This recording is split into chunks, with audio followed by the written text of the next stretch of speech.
बिना अनुदानित शिक्षकांच्या आंदोलनामध्ये आझाद मैदानमध्ये आमदार रोहित पवार आज रात्र काढत आहेत. आपण चक्क त्यांच्याकडूनच जाणून घेऊया. सर, खरं तर मध्यरात्र झाली आहे. तुम्ही आज यांच्यासोबत मागील काही दिवसापासून हे आंदोलन करत आहात. आज आपण सुद्धा त्यांच्याबरोबर रात्र काढत आहात. कशी आहेत एकंदरीत रात्र, जे आपण रात्री या ठिकाणी उघड्यांमध्ये आंदोलन करत असताना किंवा असे कशा एकंदरीत हे अनुभव आहेत? विविध आंदोलनासाठी मी रस्त्यावर सुद्धा रात्र काढलेली आहे. पण इथं आता जगदाळे भाऊ आहेत, 10 वर्ष झालं ते चप्पल घालत नाही या मुद्द्यासाठी.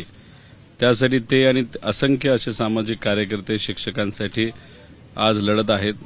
आता गेले काही दिवस ते व त्यांचे काही शिक्षक कार्यकर्ते आझाद मैदानवर सकाळी यायचे, संध्याकाळपर्यंत थांबायचे आणि मग पोलीस त्यांना 4:30-5 वाजले की बाहेर काढून द्यायचे. मग कुठेतरी रेल्वे स्टेशनला जाऊन झोप, कुठेतरी आमदार जे निवास आहे तिथं मग जे काही लॉबी असते मध्ये टॉयलेट जवळ वगैरे ते हे सगळे झोपायचे.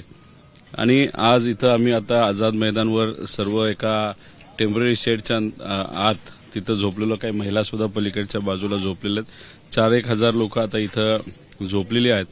त्यामुळे त्यांना तर अनेक वेळा अनेक अडचणी सोसाव्या लागल्या असतील. ठीक आहे, आम्हाला कदाचित कमी असतील, पण त्यांना अनेक वेळा त्या सोसलेल्या आहेत. आणि हे सर्वजण काही 10,000 15,000 पगारावर गेले 10-10 वर्ष 20-20 वर्ष तिथं काम करतात. सुरुवात तर कदाचित त्यांची काही 100-500 रुपयावर सुरुवात झाली असेल.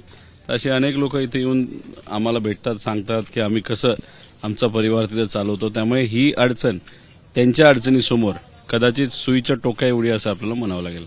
मुख्याने जे आपण आज आंदोलनामध्ये सहभागी झालात, आपल्या समोर काय काय आझाद मैदानमध्ये एकतर मध्यरात्र आहे, अंधार आहे, लाईट नाही आणि इतर व्यवस्था नसल्यामुळे आपल्याला काय अडचण समोर मच्छर वगैरे? नाही, त्याचा काही विचार आम्ही करत नाही. मी लहानपणीपासून बघितलं तर अनेक वेळा रात्रीच्या वेळेस म्हणजे जंगलात राहून सुद्धा आम्ही मित्रपरिवार जो आहे फिरायला आवडतं, त्यामुळे आम्ही तिथं राहिलेलो आहे. त्यामुळे ह्या सगळ्या गोष्टी म्हणजे डास वगैरे असेल तर आम्हाला काही त्याचा तिथं फरक पडत नाही. पण यांच्या वेदना आणि यांच्या अडचणी आणि ह्या सगळ्या गोष्टी इतक्या आम्ही सर्वांनी मिळून तिथं ऐकलेल्या आहेत, कदाचित झोप सुद्धा लागणार नाही अशी परिस्थिती आहे. आणि मला असं वाटतं की डास वगैरे सुद्धा इथं असणाऱ्या कुठल्याही व्यक्तीला तिथं त्रास देणार नाही. सरकार त्रास देईल पण डास सुद्धा देणार नाही, अशा पद्धतीचं वातावरण, भावनिक वातावरण या ठिकाणी झालंय. ही वेदना आपण सहन करून जाणार आहात उद्या अधिवेशनात, तर ही वेदना कशा मांडणार आहात आपण सरकारसमोर? नाही, अधिवेशनामध्ये 12पर्यंत तरी मी जाणार नाही.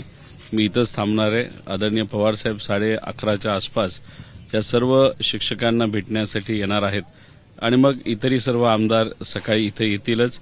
अपेक्षा आहे की हे जे काही आता जगदाळे साहेब आणि ते सर्व शिक्षक पदाधिकारी आहेत व काही आमदार जे मगाशी इथं होते थोड्या वेळी काही त्यातले येतील, तर हे सगळे मिळून उद्या मंत्री महोदय म्हणजे मुख्यमंत्री आणि दोन्ही उपमुख्यमंत्री व त्यांच्याबरोबर काही इतरही सर्व मंत्री मिळून त्यांची ती बैठक होणार आहे.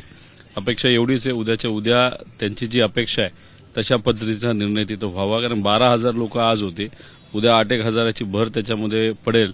आणि असं सरकार जर दुर्लक्ष करत राहिलं या लोकांकडे तर हा आकडा 60-70 हजारला पुढच्या 4-5 दिवसात जाईल असं वाटायला लागलंय.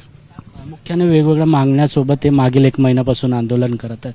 उद्या समजा जर सरकारबरोबर जे संवाद होणार आहे त्यातून तोडगा निघाला नाही तर पुढील कसं असेल रूपरेष? सरकारला महाग पडेल ना. म्हणजे लाखभर लोक जेव्हा इथं आंदोलनाला येतील, परिवाराबरोबर येतील, लहान मुलींबरोबर आई वडिलांबरोबर येतील, मग हा आकडा आणि ही संख्या मग काही सरकारला परवडेल असं वाटत नाही. कदाचित मग त्यावेळेस हे आझाद मैदानला थांबणार पण नाहीत, हे सरळ चालत जातील अधिवेशनावर आणि मग तिथं अधिवेशन म्हणजे अख्खं मुंबई हे पॅक होईल अशी परिस्थिती हे सर्व सामाजिक कार्यकर्ते तिथं करतील, हे सर्व शिक्षक करतील अशी ही परिस्थिती आहे.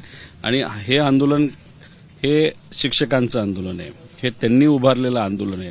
आम्ही फक्त पाठिंबाने सहभाग घेण्यासाठी इथं आलेलो आहोत. निर्णय हे सर्व पदाधिकारी आणि शिक्षक तिथं घेणार आहेत. त्यामुळे उद्या जाऊन ते काही निर्णय तिथं घेऊ शकतील आणि त्यांचा विषय महत्वाचा असल्यामुळे, कारण शेवटी जी आर जेव्हा काढला जातो त्याचा अर्थ आम्ही हे देणार असं सांगितलं होतं इलेक्शनच्या आधी. आणि मग इलेक्शन झाल्यानंतर आता तुम्ही जर त्याच्याकडे दुर्लक्ष करत असाल, मग आता या लोकांची भावना हीच झाली, इलेक्शनला आमचा वापर करून घेतला, आमच्या भावनांचा वापर करून घेतला आणि यूज अँड थ्रो सारखं आता तुम्ही आम्हाला टाकून दिलं आणि गेले 10 महिने झाले आम्हाला तो पैसा मिळत नाही. त्यामुळे यांची अपेक्षा आणि यांचं म्हणणं हेच आहे की जो शब्द तुम्ही दिला होता त्या पद्धतीने तो पैसा आमच्या अकाउंटला आला पाहिजे आणि उद्या काहीतरी पॉझिटिव्ह आणि ठोस असा निर्णय सरकारकडनं अपेक्षित आहे. कोण कोण यांच्याशी संवाद साधणार आहे? आपण म्हटलं तर शरद पवार साहेब असतील की इतर अजून अशा माहिती मिळत उद्धव ठाकरे असतील, अजून कोण कोण असे नेते जे आहेत त्यांच्याशी संवाद वगैरे साधणार, काय माहिती?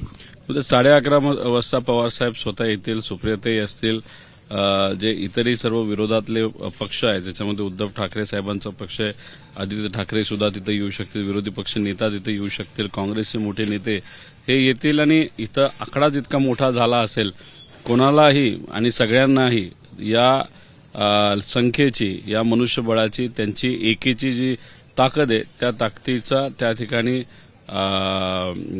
काय म्हणतात त्याला त्याचं जी ताकद आहे त्या ताकदीसमोर मान सन्मान या लोकांना द्यायला इथे यावंच लागेल. उद्या जे विरोधी पक्ष नेते असतील सर्व या ठिकाणी या शिक्षकांबरोबर संवाद साधण्यासाठी येणार आहे. ताकदीसमोर सरकारला झुका आणि सरकारने ठोस निर्णय घेणार असल्याचा या ठिकाणी आमदार रोहित पवार यांनी दावा केला. कॅमेरामॅन रुपेश शेलार सोबत सत्यम सिंह, एबीपी माझा, मुंबई. एबीपी माझा, उघडा डोळे बघा नीट.